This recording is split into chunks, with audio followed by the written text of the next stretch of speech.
Mummy mummy ഏത് നാട്ടുകാരില്ല? ഞാൻ Nepali. Nepal. Mummy നേപ്പാളിൽ എങ്ങനെയാണ് മമ്മി കല്യാണം കഴിച്ച് കേരളത്തിലെത്തിയ? കേരളത്തിൽ എത്തിയതാണ്. ഹസ്ബൻഡ് മലയാളിയാണ്. അവിടെ ഉള്ളപ്പോഴാണ് വീട്ടിൽ പറഞ്ഞ് കണ്ടുമുട്ടി.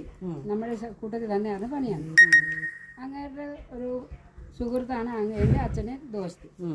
അങ്ങനെ ആലോചിച്ചാണ് കെട്ടിയത്. ഓക്കെ. അതായത് പ്രേമിച്ച് കിട്ടി.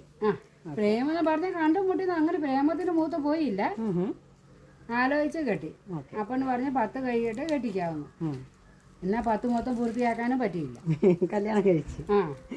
ഓക്കെ. മമ്മിക്ക് അപ്പോൾ എത്ര വയസ്സുണ്ടായിരുന്നു? കല്യാണം കഴിക്കുമ്പോൾ എത്ര വയസ്സുണ്ടായിരുന്നു? 17 വയസ്സുണ്ട്. 17 വയസ്സുണ്ട്. ഇപ്പോൾ മമ്മിക്ക് എത്ര വയസ്സായി? കറക്റ്റ് വയസ്സ് പറ. ആധാറിലെ വയസ്സൊന്നും പറയണ്ട, ഒറിജിനൽ വയസ്സ്. എനിക്ക് ഇവിടുത്തെ കണക്കിൽ 64 കഴിയാറായി. ഓക്കെ.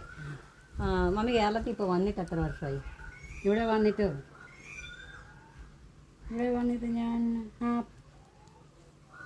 40 വർഷം കഴിഞ്ഞു. 40 വയസ്സ്. 40 വർഷം കഴിഞ്ഞിട്ടുള്ളോ? മമ്മിയുടെ മൂത്ത മകന് ഇപ്പം എത്ര വയസ്സായി? മൂത്ത മകന് 45 വയസ്സായി. മൂത്ത മകന് അപ്പം എത്ര വയസ്സുള്ളപ്പോഴാണ് മമ്മി വന്നത്? 6 വയസ്സ്. 6 വയസ്സ്. അപ്പം 45-ന്ന് 6 കുറച്ചാൽ 39. 39 വർഷം. അപ്പം 40 വർഷത്തോളം ആകുന്നു ഇപ്പം നാട്ടിൽ വന്നിട്ട് അല്ലേ? മമ്മി പറ, മമ്മിക്ക് നേപ്പാളാണ് ഇപ്പോൾ ശരിക്കും ഇഷ്ടം, കേരളമാണ് ശരിക്കും ഇഷ്ടം? എനിക്ക് കേരളമാണ് ഇഷ്ടമല്ലേ? നേപ്പാളിൽ ഇനി സ്ഥിരമായിട്ട് പോയി നിൽക്കണം, മരിക്കുന്നിടം വരെ പോയി നിൽക്കണം എന്ന് ആഗ്രഹിച്ചാൽ മമ്മി നിൽക്കാൻ പോവോ?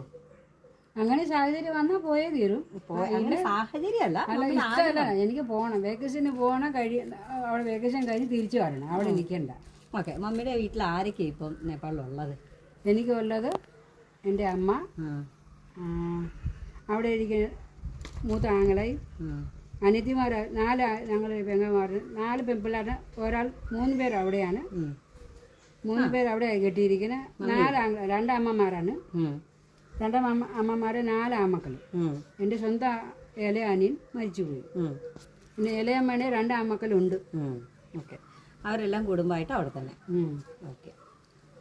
പിന്നെ വേറെന്താ? മമ്മി എത്ര വരെ പഠിച്ചേ? ഞാൻ 9 കഴിച്ച 10-ല് 2-3 മാസം പോയുള്ളൂ, അതിനധികം പോയില്ല. ഓക്കെ. മമ്മി മലയാളം പഠിക്കാനായിട്ട് എങ്ങനെയാണ് മമ്മി ശ്രമിച്ചത്? മലയാളം ആദ്യമേ അറിയത്തില്ലാറ്. 5-6 മാസം വരെ പൊട്ടി പോലെ തന്നെയായിരുന്നു. ഓക്കെ. എന്തെങ്കിലും അങ്ങ് കാണിച്ച് അങ്ങനെ മനസ്സിലാക്കി എടുക്കുമായിരുന്നു. പിന്നെ പിള്ളേർക്ക് ട്യൂഷൻ വീട്ടിൽ നിർത്തിയ അവർ അക്ഷരം പഠിക്കാൻ നോക്കി അക്ഷരം മനസ്സിലായി. അത്രയും. ഓക്കെ. മമ്മി ഇപ്പം മാസികയൊക്കെ വായിക്കുമായിരുന്നല്ലോ. ഞങ്ങളുടെ ചെറുപ്പത്തിലൊക്കെ മമ്മി ഇഷ്ടംപോലെ